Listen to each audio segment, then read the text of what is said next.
The power of prayer. Ang kapangyarihan ng panalangin.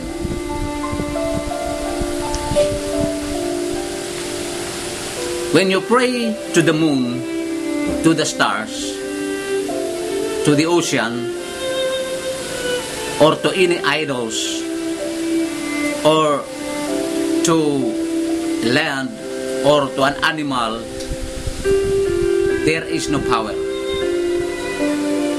It is a powerless prayer.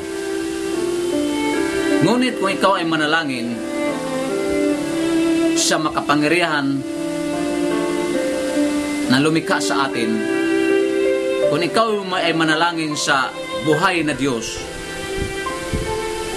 na handang sumagot sa iyong panalangin, at hindi lang buhay kung hindi siya ay creator sa lahat ng bagay,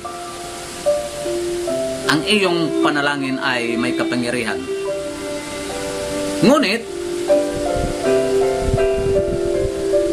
ang mga kapangyarihan ito ay totoo at may substance o batayan, sapagkat nakasulat ito sa Biblia na ang kapangyarihan sa taong matuwid ay may siguradong resulta.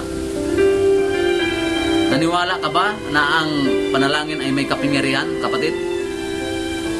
Kayong mga Kristiyano nasa United States of America, kayong mga Kristiyanong nasa Germany, kayong mga Kristiyanong nasa Japan, kayong mga Kristiyano na nasa Hawaii, Singapore, Thailand, Israel, o sa Middle East, o sa lahat ng bansa o bawat bansa, naniwala ba kayo na ang panalangin ay may kapangyarihan?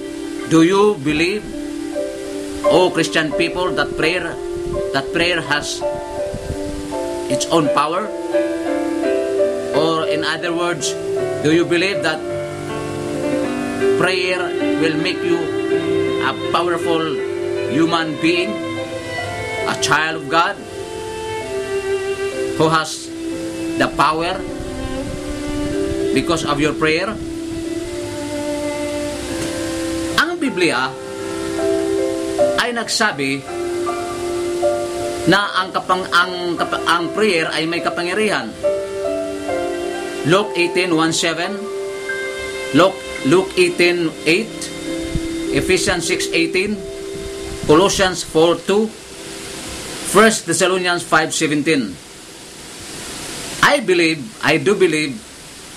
absolutely believe that there is power of prayer. There is forgiveness from God. 1 John 1:17. Ang Diyos, hindi ka patatawarin kung hindi ka manalangin tungkol sa forgiveness. Kahit sa damdamin mo at alam mo sa iyong konsensya at subconsciousness na ikaw ay nagkakasala, ngunit itatago mo lang itong kasalanan na ito at hindi ka lalapit sa Diyos at hindi ka manalangin, hindi ka patatawarin. That's why ang panalangin, if you pray for forgiveness, God will forgive you. As long that prayer is sincere, true, and honest. So, ang panalangin ay makapangyarihan sapagkat ang Diyos ay patawarin ka sa kanyang kasalanan.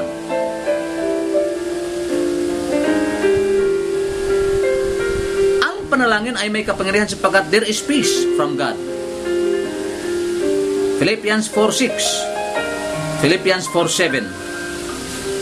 Lahat ng tao, ikaw, ako, bawat pamilya, bawat Kristiyano, kahit hindi Kristiyano, kahit yung mga taong hindi naniwala ng Diyos, hinahanap at naghanap at gusto nila na magkaroon ng kapayapaan. Ang kapayapaan, alam mo kapatid, hindi mo kaya bilhin ng kayamanan mo. Sapagkat maraming mayayaman, magulo, puro away, nagkakahiwalay, at ang pira ay hindi pwedeng gagawin mong tool o tulay upang magkaroon ka ng kapayapaan. In fact, the more you have more money, the more you have no peace. Ang peace o kapayapaan na totoo, makadiyos na kapayapaan at makalangit na kapayapaan, divine peace, ay mula lamang at galing lamang sa Diyos. Hindi mo ito makukuha sa iba-ibang anggulo sa buong buhay mo. Kahit sa ang lugar sa buong mundo, hindi mo makukuha ito. Kahit ang United Nations, they cannot offer divine peace.